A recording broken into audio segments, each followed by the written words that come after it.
My husband's grown daughter calls me a parasite while I'm carrying her birthday cake to the table. The cake tilts. A strawberry slides off the top and lands beside Evelyn's water glass. Tessa laughs harder. "Oh, come on, Mara, you know what I mean. Dad had the house, the company, everything. You married into a finished life." "And yet she still had to finish your cake," Daniel says. "It could have been a defense." His eyes stay on his plate. Tessa lifts her wine. "I'm just saying, you've never had to pay for anything." The doorbell rings. "That'll be Colin," she says. "My mortgage advisor. He has one last question." 3 minutes later, Colin is opening a folder at our dining table and asking about a $64,800 deposit. I recognize the amount before he finishes reading the transfer date. I set down the cake knife. Let Tessa answer first. She smiles, still flushed from laughing. "My dad gave it to me." Colin turns to Daniel. Daniel turns to me. And in the long second before anyone speaks, I understand that my husband has been waiting for me to discover what he did. The dining room suddenly feels overlit. Daniel installed the pendant himself last winter, 3 frosted globes on a brass bar. He complained that the junction box was off-center, then spent an entire Saturday fixing something no guest would ever notice. Now every plate, every fingerprint, every tight muscle around his mouth is painfully visible. Colin clears his throat. He is younger than I expected, though still old enough to have perfected the neutral expression of a person who spends his days asking families where their money really came from. "I only need to establish the source," he says. "The lender flagged the timing because the funds entered your account less than 30 days before final review." "It's a gift," Tessa says. Evelyn retrieves the strawberry from the tablecloth and drops it onto her dessert plate. "That's what Daniel told us." Us. I look at my husband. "Which account?" He rests his fingertips against the base of his wine glass. "Mara." "Which account, Daniel?" Tessa's smile fades. "What does that mean?" Colin closes the folder halfway. "If this is a bad time, I can schedule a call tomorrow." "No," I say. "You drove all the way here." He had arrived carrying his leather folder under one arm and a bottle of Pinot Noir under the other, because Tessa had apparently told him this was a family dinner and not an ambush. The bottle is still on the sideboard beside the silver ice bucket Evelyn gave us for our wedding. I have never used the bucket. Evelyn mentions that every Christmas. Daniel says, "It came from our savings." The word "our" lands with practiced care. I fold my napkin and put it beside my plate. "The studio account?" His silence answers. There had been $71,300 in that account on Monday. I know because I checked it before meeting with the window contractor. Most of it came from selling my condo 2 months before I married Daniel. The rest was what I'd saved from freelance bookkeeping jobs and the salary Daniel had promised to start paying me once the company's cash flow stabilized. That was 4 years ago. Evelyn touches the key hanging from the thin leather loop around her wrist. Our front door key. She likes to keep it there during dinner, where it taps softly against the table whenever she reaches for something. "Tessa found the condo after 18 months of looking," she says. "They weren't going to hold it while everyone convened a committee." "I didn't know there was a committee," I say. Daniel's jaw shifts. "Can we discuss this after Colin leaves?" Colin looks ready to climb through the dining room window. Tessa's eyes move between us. "Dad said you both wanted to help." "Did he?" "Mara," Daniel says, sharper now. It is the tone he uses when a subcontractor is speaking in front of a client. Not angry exactly. A warning disguised as professionalism. Colin slides a single sheet from the folder. For underwriting purposes, the account holder who provided the funds needs to sign the gift letter. It confirms there's no expectation of repayment. Tessa reaches for it and pushes it toward Daniel. Fine. Daniel doesn't touch it. She follows his eyes to me. The room changes again. "You?" she says. The word is so quiet that I almost feel sorry for her. Then Evelyn laughs once without humor. "The account is joint." "The money wasn't," I say. Daniel straightens. Legally, that's not how a joint account works. Colin's gaze drops to his folder. I nod slowly. So you checked. I didn't check anything. I know how our account works. Our account for my condo money. For our studio, he says. For our home. And now for Tessa's home. Tessa pulls her hand back from the gift letter. Can somebody please explain this without talking like I'm not sitting here? Daniel looks at her and becomes the man strangers love immediately. His shoulders lower. His voice warms. He can make a delayed project sound like a thoughtful refinement and a mistake sound like proof that he cares too much. You were going to lose the unit, he says. The seller had another offer. I moved the deposit so you could meet the deadline. Mara and I hadn't started construction yet, and I have 2 big invoices coming in. You said it was your money. It is family money. That isn't what she's saying. I watch surprise travel across his face. Tessa has contradicted him before, but usually over restaurant choices or the route he takes to the airport. She rarely does it when Evelyn is present. Evelyn's key taps the table. Your father has carried this entire family for 30 years. If he says he can replace the money, he can replace it. That's not the question, Tessa says. It is such a reasonable sentence that no one knows what to do with it. Colin gathers the gift letter. I think it's best if I give you some time. We do need the documentation by noon tomorrow if we're going to protect Friday's closing. Leave it, Daniel says. Colin hesitates, then places the paper beside my plate. He rises, apologizes to me for interrupting dinner in my own home, and gives Tessa a look that is both kind and entirely professional. I walk him to the door. The green glass dish on the entry table holds my car key, Daniel's spare truck key, 2 coins, and a dry brown leaf I keep forgetting to throw away. It used to hold the key to my condo too, an old brass key with an oval head, even after the new owner changed the locks. I liked the weight of it, proof that a door had once opened because I chose it. I haven't seen it lately. Colin pauses with his hand on the doorknob. For what it's worth, this isn't unusual. Which part? His mouth twitches. Families become very creative around closing dates. I almost laugh. Is the lender asking whether it was a gift or whether I'm willing to pretend it was? The lender is asking for an accurate source and an accurate statement of intent. There it is. A clean sentence in a dirty room. I understand. When I return, Evelyn is cutting my cake. She saws through the center instead of following the lines I scored in the frosting. Tessa is standing by the sideboard, stuffing papers into her tote. Daniel has both palms pressed to the table. We should take this into the den, he says. No, I say. Tessa should hear it. I think I've heard enough, Tessa says. Evelyn puts a slice on a plate. You're not leaving without cake. I don't want cake. You picked strawberry. I was also under the impression Dad paid for it. That one reaches me before I can stop it. A short, surprised laugh slips out. Tessa looks at me. For half a second, the corner of her mouth moves. Then she remembers she hates me. Daniel doesn't find it funny. I was trying to do something for my daughter. With my money. I was borrowing it. You told the lender it was a gift. I told Tessa it was a gift. I plan to replace it. From what? The Bramwell payment clears next week. The Bramwells still haven't approved the change order. They will. I emailed it to them 6 days ago. They haven't even opened it. His eyes narrow. How do you know that? Because I manage your billing. I manage my company. The correction is automatic. He realizes too late that everyone heard it.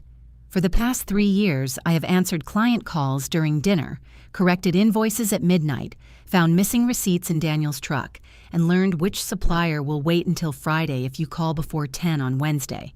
Daniel introduces me as the person who helps keep us organized. Evelyn calls it giving me something useful to do.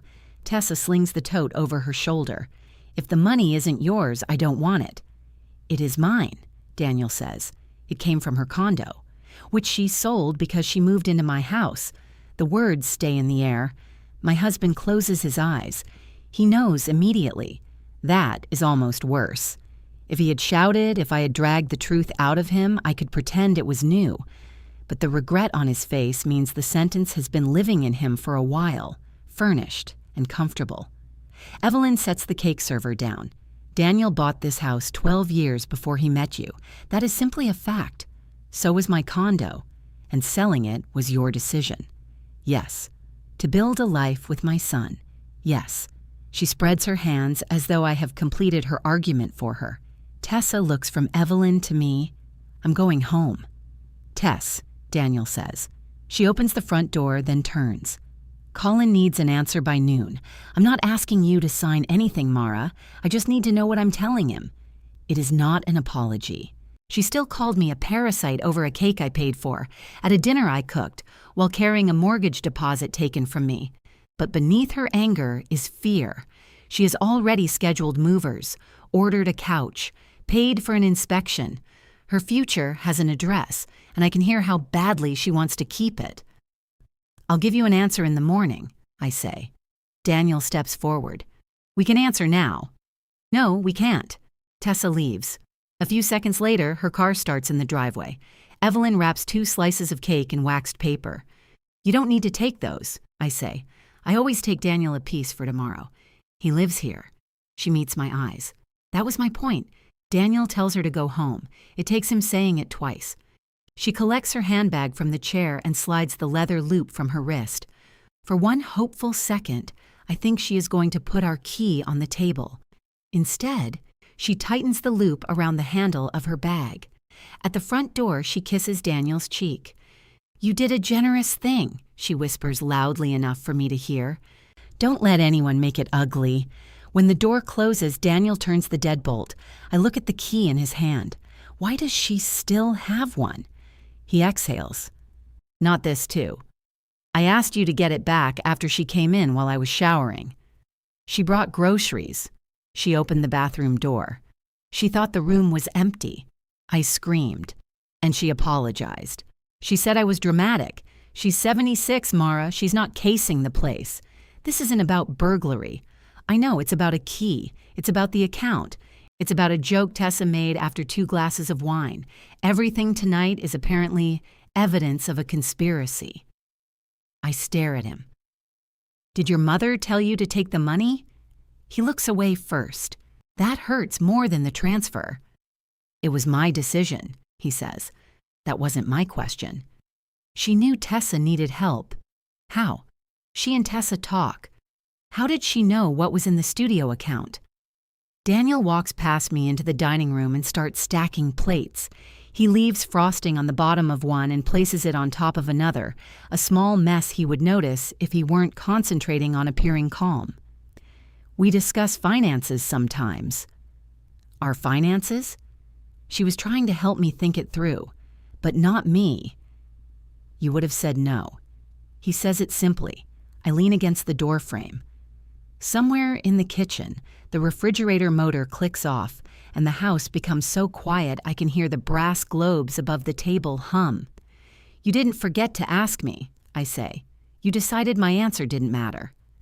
I decided we had 48 hours to help Tessa secure a property that will appreciate while our project is still drawings and samples. Our project was supposed to start next month. It can start in the spring. That's what you said last spring. The company had a difficult quarter, and I covered payroll, temporarily, with money from the same condo. I paid you back. 4 months later, he drops the plates onto the table. What do you want me to say? I want him to say he was ashamed before he was caught. I want him to say the room we planned mattered because I was meant to live in it, not because its construction could be postponed whenever someone with his last name wanted something. I want to ask when generosity became a trick he performed by reaching into my pocket. Instead, I pick up the gift letter. Did you tell Colin I had agreed? No. Did you tell Tessa? His pause is brief. It is enough. That night, Daniel sleeps in the den by his own choice, which lets him call it consideration.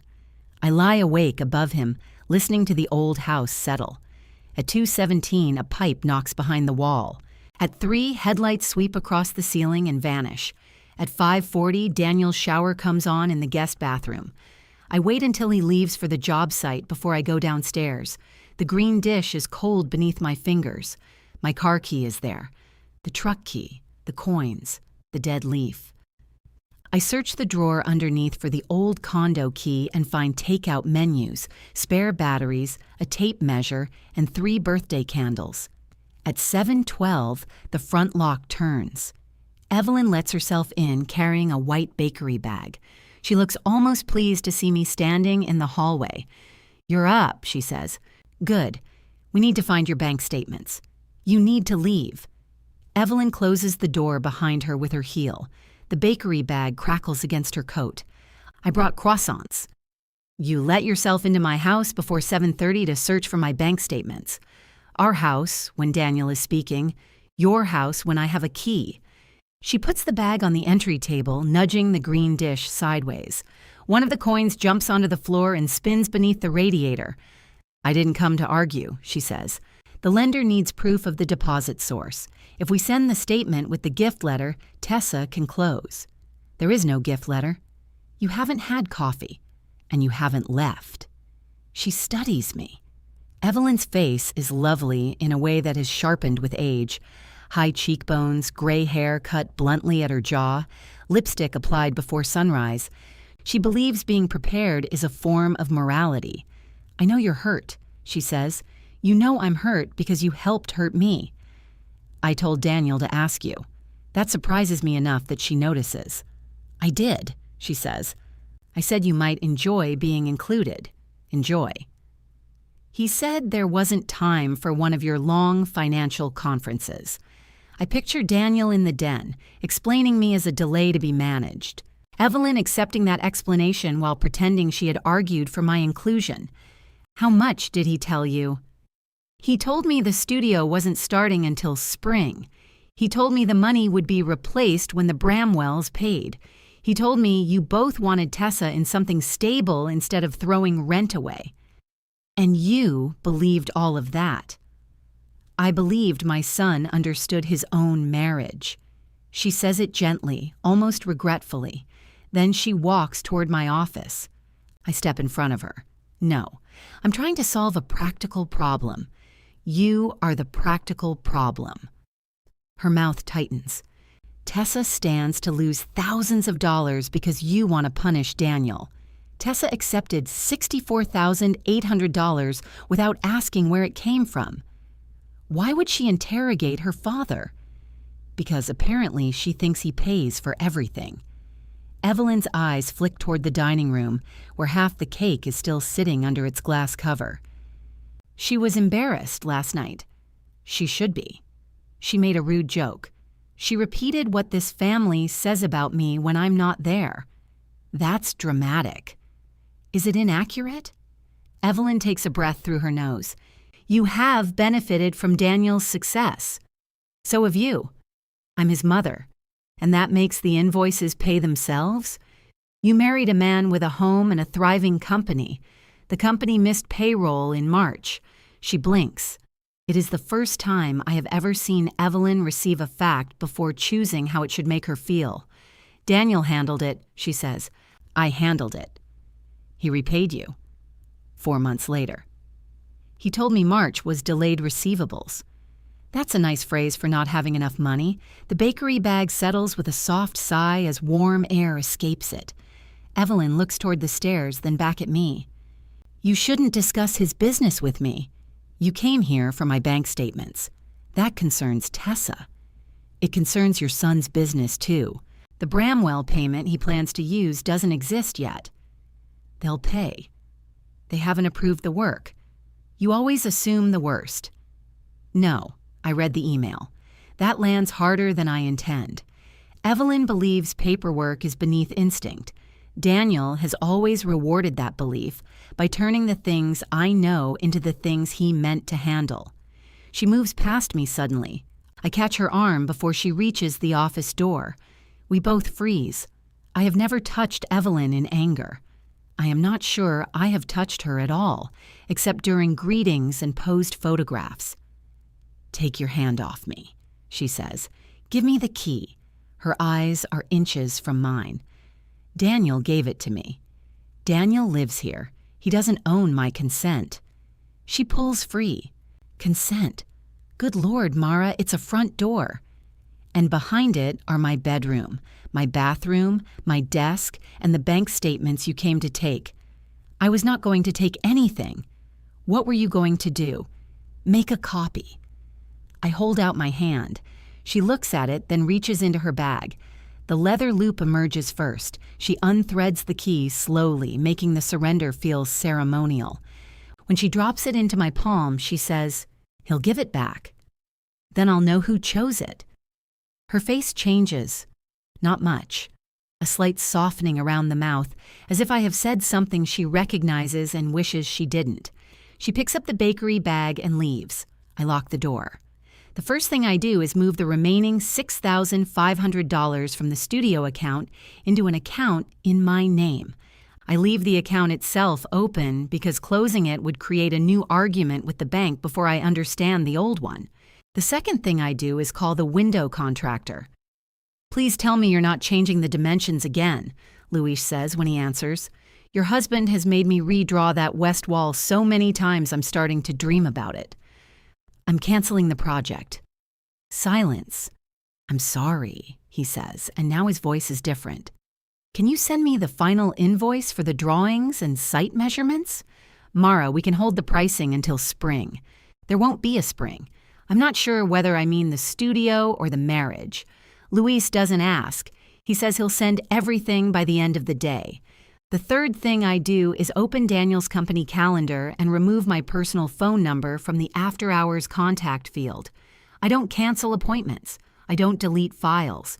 I make a list of every task I have been doing without pay: billing, vendor calls, insurance certificates, schedule confirmations, permit pickups, mileage logs, client updates, payroll preparation.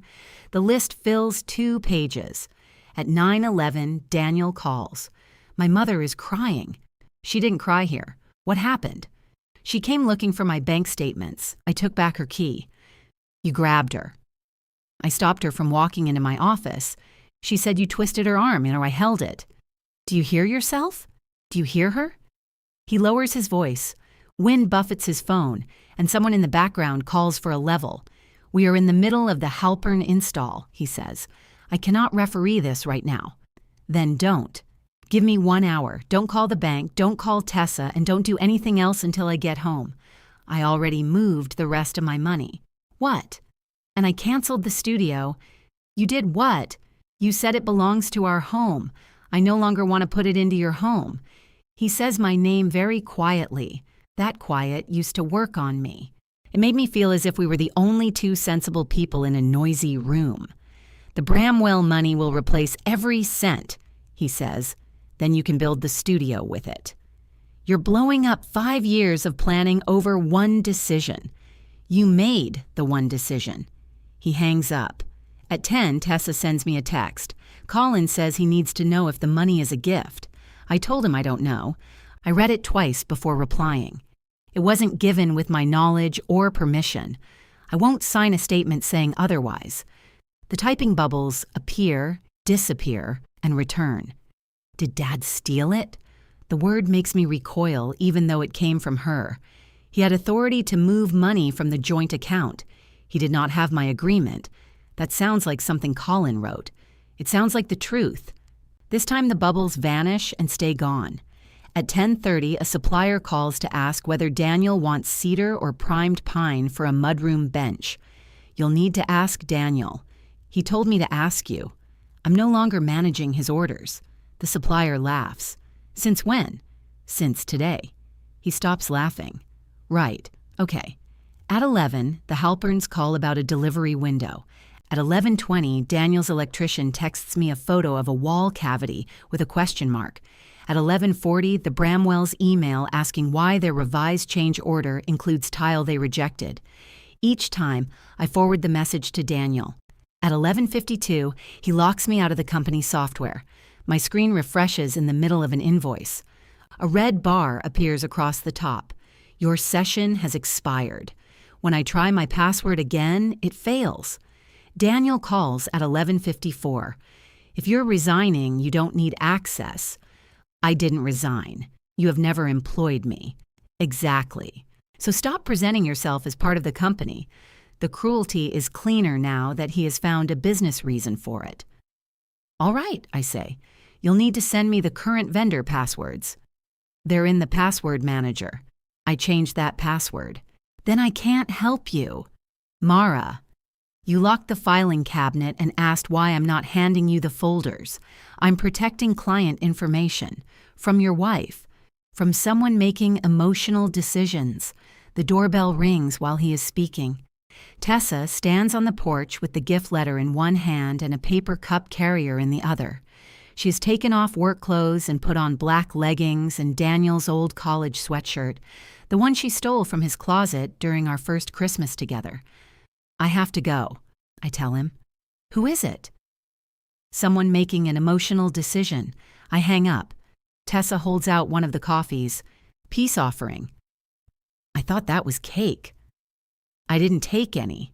That was your first mistake. Her mouth almost smiles again. She follows me into the kitchen but doesn't sit. She puts the gift letter on the counter between us. I called Dad, she says. He told me he has invoices coming in. He has invoices going out. That's different. He said you know that. I know more about his cash flow than he does. That sounds healthy. It sounded helpful until this morning. She peels the cardboard sleeve from her cup and tears it into a strip. I shouldn't have called you a parasite. No, I was joking. You were performing. Her eyes lift. For your grandmother, I say. I didn't know Colin was coming to interrogate everyone. He came because you asked him. I asked him to drop off a form. And you didn't know whose signature it needed? Dad said his. There is humiliation in her face now, but it isn't the same as remorse. Tessa is used to being able to find the version of a room in which she is competent. Last night, every door led somewhere she hadn't been. I thought he had money from selling that lot, she says. The lot sold 18 months ago. Most of that paid a business line of credit. He told me it was for retirement. He told Evelyn that. It was easier than explaining the company had a bad year. Did it? It had 2 bad projects. That isn't the same as a bad company. She absorbs the distinction. You always do that, she says. Do what? Make him sound better while telling me he lied. I take a drink of coffee. It is exactly how I order it. 1 splash of cream and no sugar. Tessa must have noticed sometime when neither of us thought she was noticing. What happens if I return the deposit? She asks. You should ask Colin. I did. He said the lender can reevaluate, but I won't have enough cash to close. What about a smaller down payment? My debt ratio changes. The rate changes. Everything changes. I'm sorry. Are you? Yes, but you won't sign. No. She picks up the gift letter and folds it once, pressing the crease with her thumbnail. Grandma says you're doing this to force Dad to put you on the house. Your grandmother came here this morning to look for my bank statements. Tessa stops folding. She had a key, I say. She knew where my office was. Daniel told her what to find. She wouldn't take anything. She said she planned to make a copy. The last bit of confidence leaves Tessa's face. She told me you offered the money, she says. No. She said you wanted me to have the stability you gave up. I look toward the green dish. Evelyn's key lies beside mine now, 2 copies of the same access, temporarily obedient. Tessa, when did she tell you that? 3 weeks ago. Before Daniel made the transfer. Tessa sees the answer in my face. She sets down her coffee. I need to talk to her. Don't expect her to admit it. I'm not asking your permission. No, you're not. At the door, she turns the folded gift letter over in her hands. For what it's worth, she says, I really did like the cake. Then she leaves me with both coffees. Daniel doesn't come home at noon. At 1:30, I receive a cancellation notice from the Bramwells. They are postponing their addition until they can regain confidence in the project process. At 2, Daniel sends a single text, I hope you're satisfied. I am standing in the office with my unpaid work list when the mail arrives. The final envelope is from the bank. I tear it open expecting a routine privacy notice. Instead, it confirms my morning call and the transfer details. Daniel initiated the $64,800 transfer using his authorized access. Because the funds came from a jointly held account, the bank cannot reverse the transaction without the recipient's consent or a formal dispute. At the bottom, beneath 3 paragraphs of careful language, is the sentence that matters. The transfer was valid. I sit at my desk surrounded by files from a company I no longer belong to, in a house that has never belonged to me, holding proof that permission and betrayal can occupy the same piece of paper. The front door opens at 4:20. Daniel comes into the office without removing his work boots. A streak of white caulk crosses one sleeve of his jacket. He drops his phone on my desk beside the bank letter. The Bramwells canceled. They postponed. They canceled because you told them their paperwork was wrong. I didn't speak to them today. You emailed them on Friday. Because their change order was wrong. It wasn't wrong. It included the original tile allowance. They rejected that tile in October. We could have credited it later. I slide the bank letter toward him. You were authorized. He glances at it. That's what I've been telling you. Being allowed to do something isn't the same as having my permission. We're married. We don't ask permission every time we move money. I ask before I buy printer toner for your company. That's bookkeeping. No, Daniel, that's respect with receipts. He drags a hand over his face. He looks tired enough that an older version of me would have stood up, taken his jacket, and asked whether he had eaten. His phone begins vibrating. Evelyn appears on the screen. He silences it. You're not going to reverse the transfer, he says. The bank won't. Good. I didn't say I was relieved. Tessa can close if you sign the letter, then I replace the money. With what? I can sell the enclosed trailer. You need it for the Halpern job. I can rent one? With what? He turns away and looks through the window at the side yard where orange flags still mark the corners of the studio that will never exist. Luis put them there after our last site meeting. Daniel had stood inside the flagged rectangle with his hands in his pockets and told me where the morning light would land. I made a mistake, he says. The words loosen something in my chest until he continues. I should have told you first. No, you shouldn't have done it. She's my daughter. I know who she is. She had a deadline. So did I. Mine was just easier to move because I already live here. You do live here. In your house. He flinches, but I don't let that soften me. He takes the gift letter from his jacket pocket. Tessa must have given it to him after leaving here. He smooths it on the desk over my unpaid work list. Sign it, he says.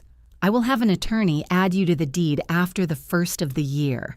The offer is so precisely cruel that I almost admire its construction. Someday, ownership in exchange for a lie today. It's not a lie if we agree now. I didn't give her the money. You can give it now. And if I don't? His eyes go flat. Then we know what this is really about.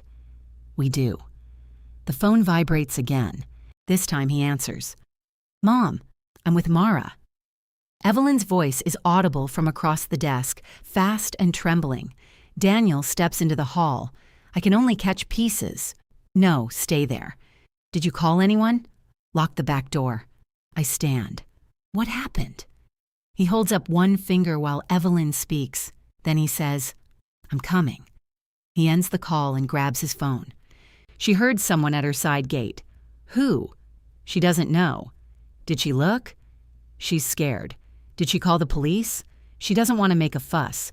Of course she doesn't. She wants Daniel. She says she hasn't felt safe since this morning, he adds. Since I took back the key to our house. Since you put your hands on her. She walked into my house to search my office. I don't have time for this. He leaves with the gift letter. An hour later, he texts that Evelyn will stay with us for a few nights. I look at her surrendered key in the green dish. Then I call a locksmith. The new lock is nearly identical to the old one, brushed brass with a narrow rectangular plate. The locksmith gives me 4 keys in a small plastic bag. I put one on my ring and one in the dish for Daniel. I lock the other 2 in my desk. Daniel arrives at 7 with Evelyn and 2 rolling suitcases. She stops on the porch when her old key fails. "You changed the lock," Daniel says. "Yes. You had no right. Neither did you when you gave her a key. It is my house." Evelyn closes her eyes as if the words pain her. "Please don't fight because of me. Then go home," I say. She opens them. Daniel takes the new key from the green dish. "Mom is staying in the guest room." "The room you slept in last night?" His face reddens. Evelyn draws her suitcases across the threshold. "Only until I feel settled."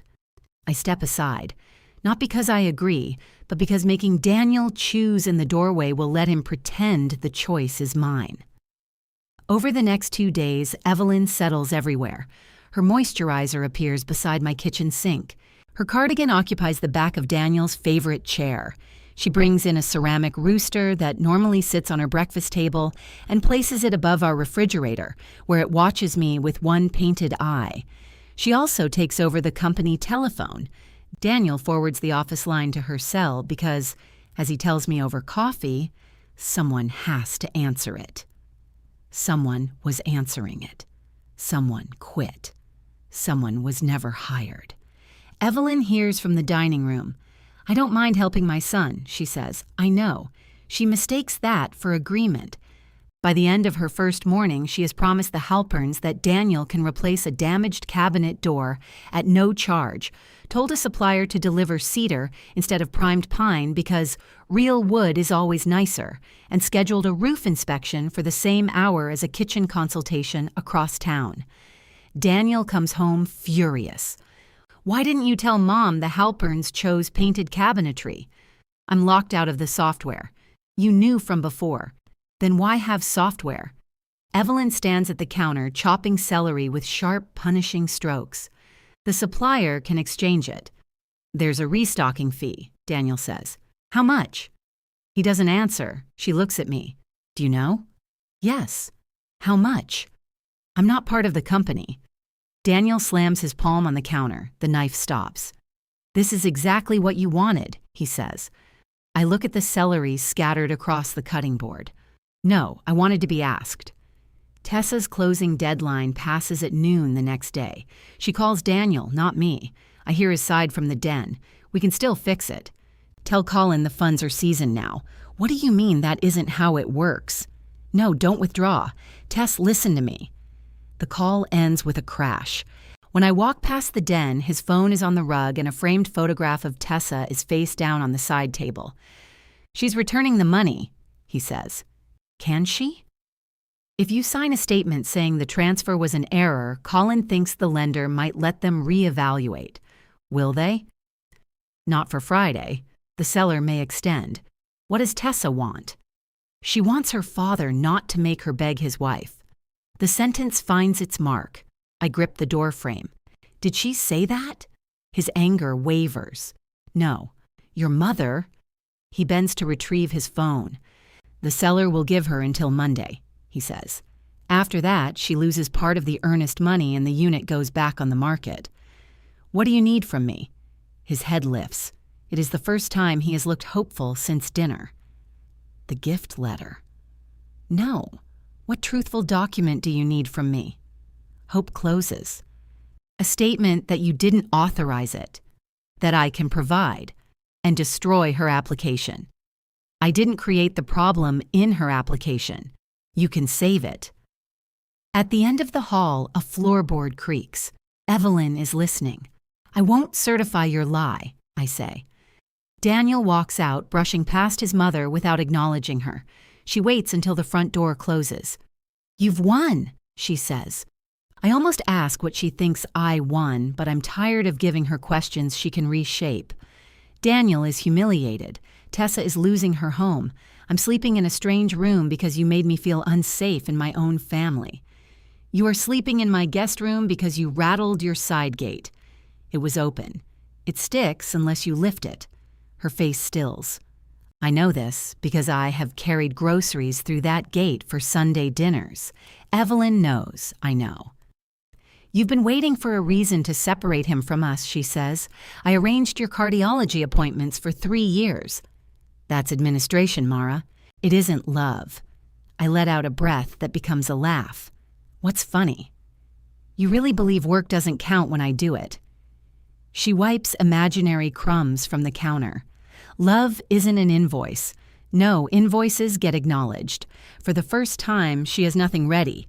The company's problems become visible in ordinary ways. Daniel leaves before sunrise and returns after 9. His clean work shirts run out because I stop checking which days he needs them. He eats takeout in the truck because Evelyn's dinners are elaborate and never ready before 8. She buys expensive salmon with the company card by mistake, then insists Daniel should be grateful she cooked. A client calls the house and asks why her estimate includes another customer's bathroom fixtures. Evelyn blames a computer glitch. The computer attached the wrong file, I ask. It was next to the right one. Computers are sneaky that way. Daniel hears me and almost smiles. The reflex surprises both of us. Then Evelyn says, Mara seems to enjoy mistakes now. His face closes. On Saturday morning, Tessa arrives carrying a cardboard box. Evelyn is at the dining table with 3 stacks of invoices, sorting them by paper color. Daniel is on a job site. I am wrapping glasses from the kitchen cabinet in newspaper. Tessa looks at the box in my hands. Are you leaving? I'm reducing what can be mistaken for family property. Evelyn pushes back her chair. Did Colin call? He called Dad. I told him to stop speaking for me. She puts her tote on the table. A ring of keys hangs from one handle. I see the old brass key immediately. Oval head, worn teeth. A dab of green paint on one edge from the year I repainted my condo kitchen cabinets. I cross the room and lift it before I remember to ask. Tessa watches my face. Grandma gave me that. When? At dinner, after my offer was accepted. She said it was from Dad's house. No, I say. It was from mine. Evelyn stands. Tessa, that key is useless. It was sentimental. It was in my desk. You left it lying around. In a folder with my condo closing papers. Tessa turns toward her. You said Dad wanted me to have it. He did. I look at Evelyn, then at the hallway where Daniel stood 3 weeks ago, smiling as Tessa held up her new key ring and thanked him for the charm. He had raised his glass. He knew. Tessa unclips the ring and places the old key in my palm. Behind her, the new front lock turns. Daniel comes home while all 3 of us are standing around the piece of my life he helped his mother steal. Daniel closes the door and looks at the boxes, then at Tessa, then at the key in my hand. His expression gives him away before I ask. You knew she took it. He sets his tool bag down carefully. I knew she gave Tessa an old key. My old key. It doesn't open anything. It opened my condo for 9 years. Evelyn moves between us as though the issue is a physical object she can block from view. I wanted Tessa to have something that represented a first home, she says. You weren't using it. That sentence could be the family crest. Daniel rubs his forehead. Mom told me it came from a junk drawer. It was in my desk with my closing papers. I didn't know that. You knew it was mine. I thought you'd thrown it away. It was on the green dish until it disappeared. I have never seen you use that key. Tessa makes a small sound. We all look at her. You're arguing that she didn't use a key to a place she sold, she says. Daniel's mouth opens, but nothing comes out. Tessa takes the gift letter from her tote and lays it on the table beside Evelyn's color-coded invoices. I'm not using the money. Tess, Daniel says, I called Colin. I told him Mara didn't know about the transfer. You had no business doing that before we talked. It's my mortgage. I'm trying to save it. You tried to save it with money that wasn't yours. Evelyn grips the back of a dining chair. Your father was going to replace it. From the Bramwell job? Daniel looks at me. I don't rescue him. Tessa gives a short nod. Right. Business payments shift, he says. Mara knows that better than anyone. Mara knows everything better than anyone until knowing it becomes inconvenient. The room goes still.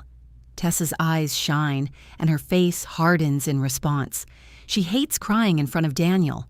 I learned that at our wedding, when she locked herself in the downstairs bathroom after his toast, mentioned how proud her mother would have been. I sat outside the door without talking until she came out. Neither of us has ever referred to it. "I believed you," she says. "I sat at this table and laughed at her because I believed you." "I never told you to call her a parasite." "No, you just made sure I had all the material." Evelyn reaches for her. Tessa steps away. "Don't," she says. "I was protecting your future. You told me Mara offered the money. I said she would want you to have stability. You said she offered it. Tessa, people don't always remember the exact wording of—" "I remember exact wording. It's my job." Tessa negotiates hospital supply contracts for a living. She once held up an entire birthday dinner because a restaurant added a service fee that contradicted its reservation policy. Evelyn had called her tenacious. Now Evelyn looks betrayed by the same trait. Daniel takes the gift letter from the table. "Everybody needs to stop talking for 5 minutes." "No," I say. "You've had 3 weeks of silence. You used it very efficiently." He looks at the boxes again. "What are you doing?" "Packing." "I can see that. Then we've finally found something in this house you don't need me to explain." Evelyn picks up her invoice stacks. "I'm going upstairs." "This isn't your house," Tessa says. The words strike with enough force that Evelyn sways. Daniel turns on his daughter. "That's enough." "No, Dad, it's actually the exact amount." Evelyn presses the papers to her chest and leaves the room. Her steps remain measured until she reaches the staircase. Then they quicken. Daniel waits for her bedroom door to close. "She lost your father," he says to Tessa. "She is terrified of losing the rest of us." "Then maybe stop teaching her that keeping people means taking their keys." He looks older than he did when he entered. For one reckless second, I want to comfort him, not forgive him. Just place a hand on the back of his neck the way I do when a project goes wrong and he stands at the kitchen counter pretending to read the mail. The impulse passes. Tessa picks up her tote. "Colin needs Mara's statement by 5. Daniel blocks the doorway. "If you send that, the seller walks. They may extend if I replace the funds." "With what?" "My savings. A smaller down payment, a different loan. You'll get killed on the rate. Then I won't buy this condo. You already paid for the inspection. You ordered furniture." I know what I did. "I was trying to give you something." Tessa looks at him for a long time. "That's the worst part. You still think you gave it." She walks around him. At the front door, she pauses beside the green dish. Evelyn's surrendered key is still there, though Daniel's new key is gone. Tessa unhooks her own car key from the ring that held mine and puts the empty ring in her pocket. "I'll call you after I speak to Colin," she tells me. Then she leaves. Daniel and I stand in the entryway. The old brass key grows warm in my palm. "Are you really leaving?" he asks. "Yes." "Because of a useless key?" "Because you watched her thank you for it." He leans against the wall. "I didn't know it mattered." "You didn't ask." "Mara, I can't know the private meaning of every object in this house. You knew the meaning. You just thought yours outranked mine. That's not fair." "No, it's accurate." His eyes drop to the plastic bag of new keys peeking from the open desk drawer. "You changed the locks on my house after your mother came for my financial records, and you put your hands on her." "Yes, I stopped her." He looks toward the staircase. "She's staying." I assumed. "Until she feels safe." "No, Daniel, she's staying because when I drew a boundary, you moved her across it. What do you expect me to do? Put my mother out on the street? She has a house 8 minutes away. She's upset. So am I. You're not frightened." The certainty in his voice almost makes me smile. "No," I say. "Not anymore." I go into the office and email Colin a copy of the bank letter with a short statement. I did not authorize the transfer as a gift. I do not expect Tessa to certify otherwise, and I will provide any accurate documentation the lender requires. Daniel watches from the doorway. When I press send, he closes his eyes. The seller gives Tessa until Monday. She spends the weekend moving numbers around with Colin, cutting furniture orders, calling her credit union, and ignoring Daniel. On Sunday evening, she comes back to tell us the revised loan will not work. The higher rate and lower down payment push the monthly cost beyond what she is willing to carry. Evelyn is peeling potatoes at the sink. She leaves thick strips of skin on each one because she is watching Tessa instead of the knife. You can still sign, Daniel tells me. I'm not signing. We have until 9 tomorrow morning. I know. Tessa removes a folded sheet from her tote. I withdrew from the purchase. Daniel stares at her. Without calling me? Yes. You'll lose the earnest money. Part of it. Colin got the seller to release the rest. How much? Enough. Tess, how much? $6,500. The amount hits me with strange precision. It is exactly what remained in the studio account after Daniel's transfer, the amount I moved before he could reach it. Evelyn drops a potato into the sink. I'm returning what's left of the deposit, Tessa says. The full amount minus what the seller is keeping. I'll repay the difference myself. No, Daniel says. That was my mistake. Finally, I'll cover it. With the Bramwell payment? He flinches. She hands me another paper. It is a transfer confirmation for $58,300, scheduled to return to the studio account the next morning. I read it twice. You don't have to repay the difference, I say. Yes, I do. Your father took the money. I spent part of it after I knew there was a problem. You paid earnest money before the dinner. Not all of it. Daniel reaches for the paper. I fold it and put it in my pocket. We'll account for it properly, I tell Tessa. Not tonight.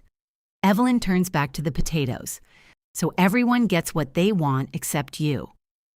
Tessa looks at her grandmother. What do you think I wanted? A home. I wanted the condo. I didn't want Mara's money. You would have had both if she could see past her pride. I wait for Daniel. He stares at the floor. There it is again, the part that hurts more than Evelyn's words. Not agreement, perhaps, but permission. He lets the insult stay because removing it would cost him something. I take the green dish from the entry table. Daniel looks up. What are you doing with that? It's mine. I know. The answer is soft, almost offended. I carry it upstairs. I rent a furnished apartment for 1 month because choosing a permanent home while angry feels like buying groceries while hungry. It has beige walls, a narrow balcony, and a kitchen drawer that sticks unless I lift it. I take clothes, financial records, my laptop, 6 glasses, the green dish, and the old brass key. Daniel calls the first night. Mom sent the Halpern's cabinet measurements to the Bramwells. I sit cross-legged on the apartment floor because I have not decided whether to buy a chair. Why are you telling me? I thought you'd know how to fix it. I do. He waits. You apologize to both clients, I say. You resend the correct files. You pay for any materials ordered from the wrong measurements. That's going to cost thousands. Yes, you always had a way of saying these things, so they sounded manageable. They were manageable because I managed them. He is quiet. Come home, he says. No. I'll ask Mom to leave. You had to ask her not to enter my office. You chose not to. I made the wrong choice. You made it repeatedly.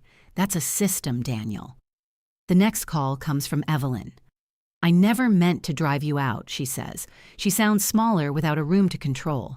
You wanted access, I say. You have it. To my son. You have his house, his office phone, his guest room, and a new key. I don't want your job. I didn't have a job, remember? That isn't what I meant. I know. She asks if I will explain the payroll spreadsheet. I tell her Daniel can hire a bookkeeper. He says he can't afford one right now. He couldn't afford me either. That's why I was free. She hangs up without saying goodbye.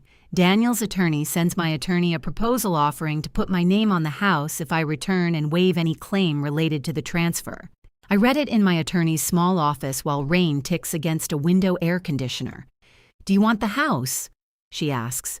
I picture the orange flags in the grass, Evelyn's ceramic rooster, Daniel standing in the dining room while his mother explains why my money belongs to his daughter. No. That answer saves us weeks. I ask for the unrecovered $6,500, the documented loans I made to the company, and payment for the final construction drawings commissioned from my separate funds. I do not ask to be paid retroactively for every hour I worked. There's no clean way to price a marriage without turning every kindness into evidence, and I want to keep a few memories unbilled. Daniel argues about the company loans, then his accountant confirms them. He sells the enclosed trailer and a tile saw he rarely uses. The first repayment arrives with the notation, "Mara Settlement" in block letters. Even his apologies require a label he can file. Tessa buys a smaller condo the following spring. It is farther from Evelyn and has old laminate counters she plans to replace herself. Her down payment comes from her savings and the bonus she earns renegotiating a medical supply contract. She sends me a photograph of the keys on the empty counter. No speech, no request that I tell her she did well. A week later, she brings takeout to my apartment. We eat on the balcony at a small table I bought secondhand. She tells me Daniel hired a bookkeeper who refuses to answer client calls after 5. Evelyn has gone back to her own house but still handles Sunday dinner. It now starts late. "I was cruel to you," Tessa says. "Yes. I thought admitting Dad lied would mean admitting he never did anything for me." "He did plenty for you." "Not that." "No." She turns her water glass between her palms. "I'm sorry. I believe her. Believing is not the same as repairing, and neither of us pretends otherwise." When she leaves, she pauses beneath the old brass key hanging from a hook by the door. "You kept it." "It's mine." She nods as if that is a complete explanation. After I lock the door, I place my new apartment key in the green glass dish. The old one hangs above it, opening nothing, its worn edge catching the last light from the balcony. For the first time in years, every key in my home belongs to a door I chose.